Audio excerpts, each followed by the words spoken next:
focusing on what was important. The same thing that families are doing across our country, tightening our belts. And I started with my own office. I've cut my office by almost 20% in the past 2 years. We asked all of the agencies to follow suit, and they did. We made significant cuts, and I know that I have the ability to do it again. The difference is when I made my commitment to close the deficit, I was very clear. I wrote it out for everyone to see. If this is how much money we have, these are the things that we will prioritize spending for. And these are the things that we will not be able to afford. The difference between me and my challengers is, while they are recommending that we go without significant revenue, which would force us to make those cuts, no one is talking about where those cuts would come from. And we need to hear, will they be coming from public safety? Will we have to lay off police officers and risk a more violent city? Will we have to cut back on sanitation and risk a dirtier city? What will go? That's what we need to hear. Senator Pugh, what are you willing to cut? It's not about cuts. The problem is that this mayor does not know how to grow her city. And if you've been in office for 2 years and everything still seems to be a problem for you, then perhaps you should not be in that position. If you're in office for 2 years and you recognize a year ago that you had to close rec centers and you had to balance the budget on the backs of young people, then perhaps you should have gone to the philanthropic community, the business community, and said, here are the problems that I'm dealing with, and I need your help. When I started the Baltimore Marathon, I didn't ask the city for a nickel or a dime.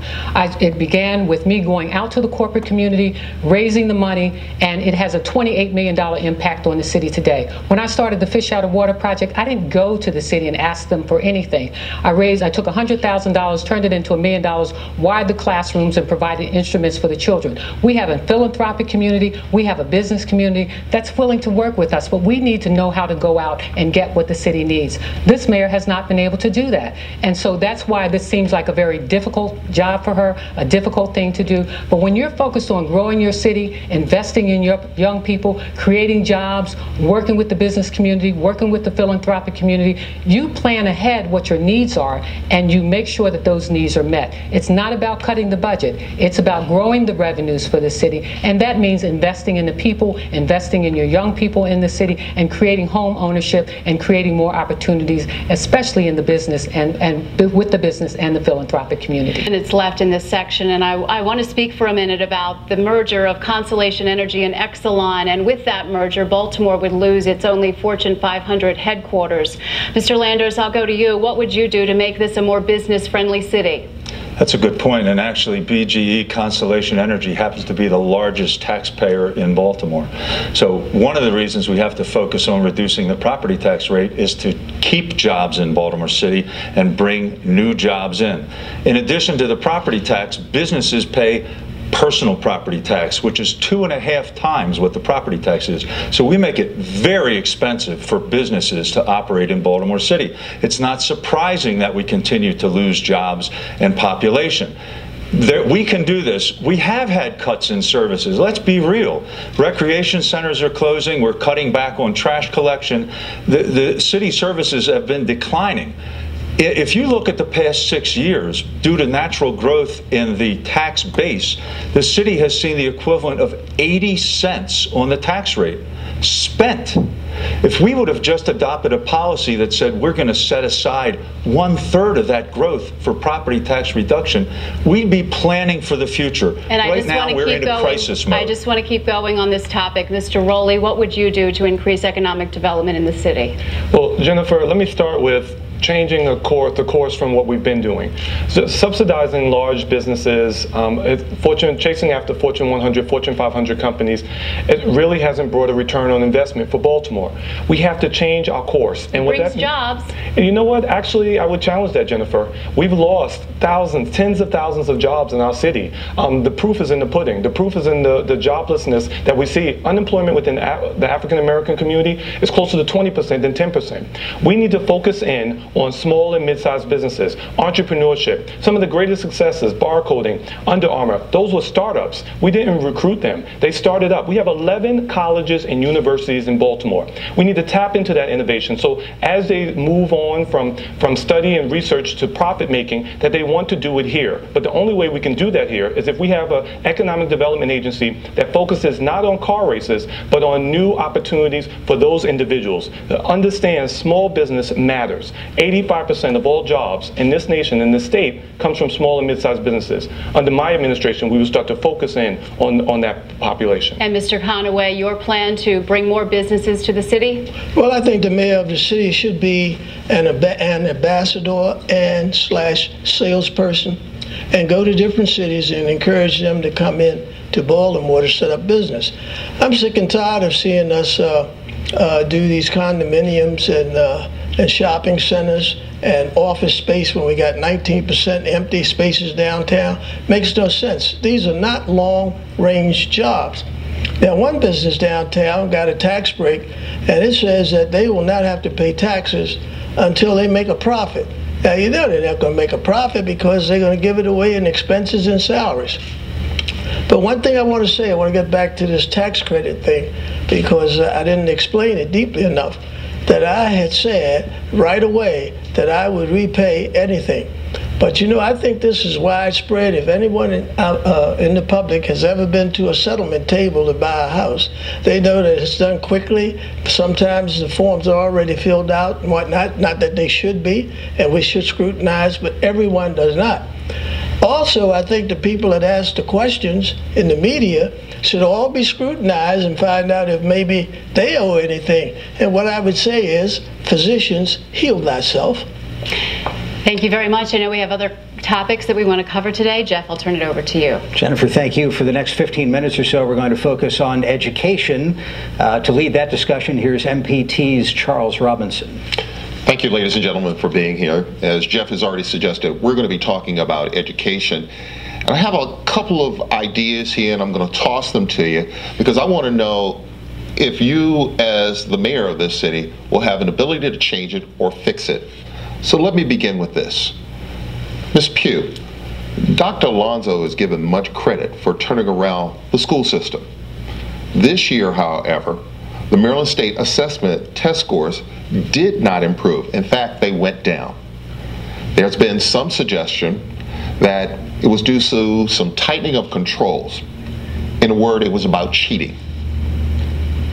What does this say about schools, administrators, and the administering of standardized tests in the city of Baltimore? Well, first of all, I think we have to do a better job of educating our children.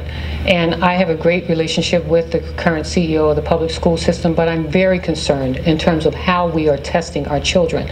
We should not be teaching our children to test. In fact, we need to do more in terms of vocational education.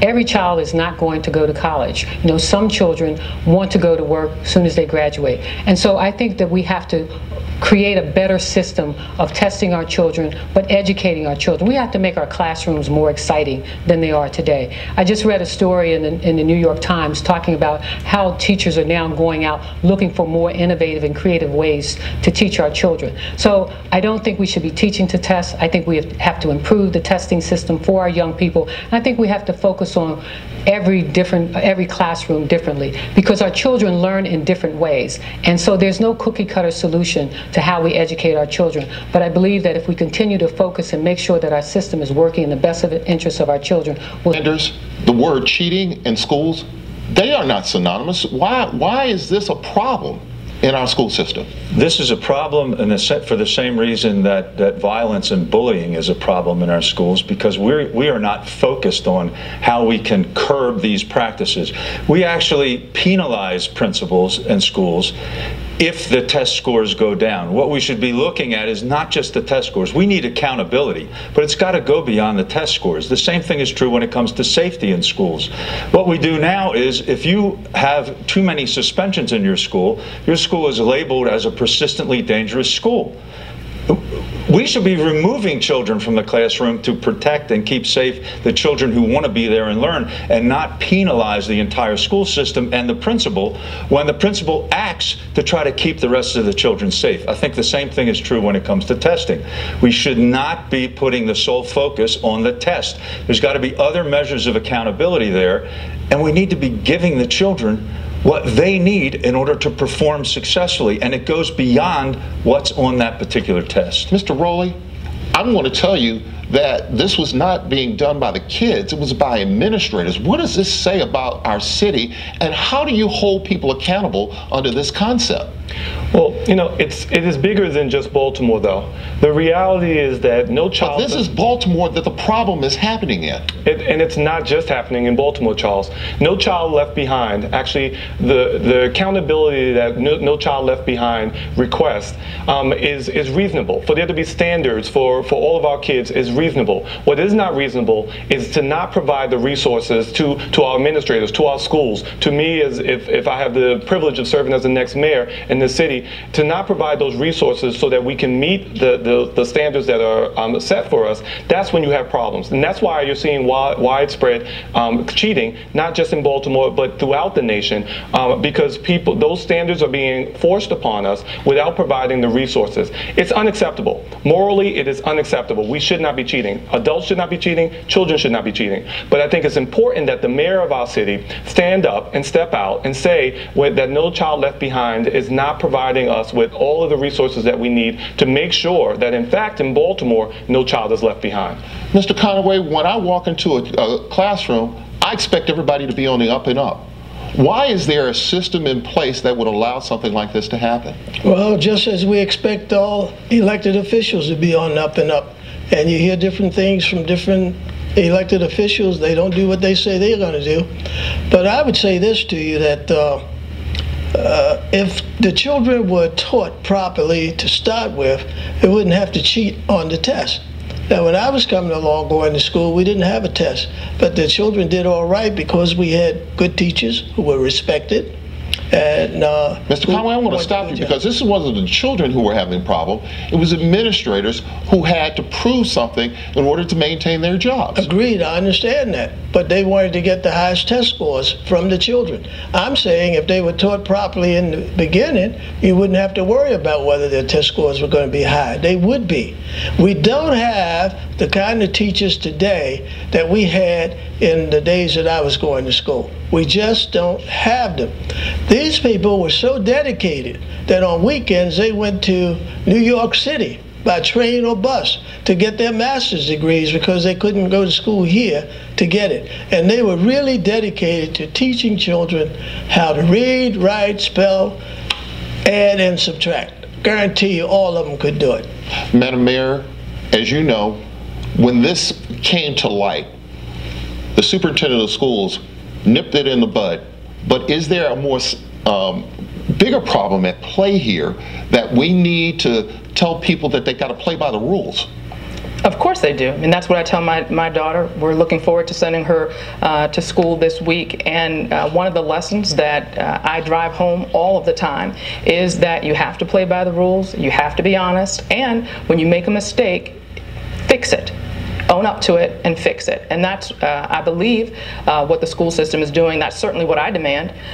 When I talked to our school CEO, I made it clear that this type of management lapse, this type of cheating scandal is not acceptable. It sullies the reputation of our entire school system, and it won't be tolerated. I'm pleased that there are testing monitors put in place so we can make sure that something like this never happens again in our school system. Our children deserve more. And public education is my passion. I'm a product of Baltimore City Public Schools, and I am working every day to return our system to a day when a child, no matter where you live in our city, can go to a good school and have a good future in life. I'm glad you mentioned that, Mayor, because one of the things that I discovered that there are about 205 schools in this city, and a large percentage of young people walk past abandoned homes, businesses, and buildings. Mayors are often asked to exude the positive nature of this city. Give me your 20-second pitch to Sally and Johnny. Why Baltimore is better than what they see on their way to school.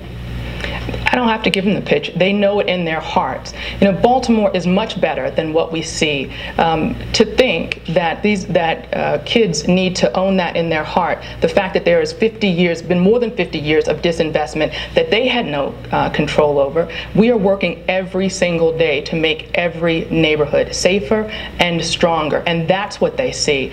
They are not confined by the conditions of the present. When I talk to young people, that's about 20 seconds, a little bit longer than 20 seconds, because I got to get to the rest of them. Let me hear your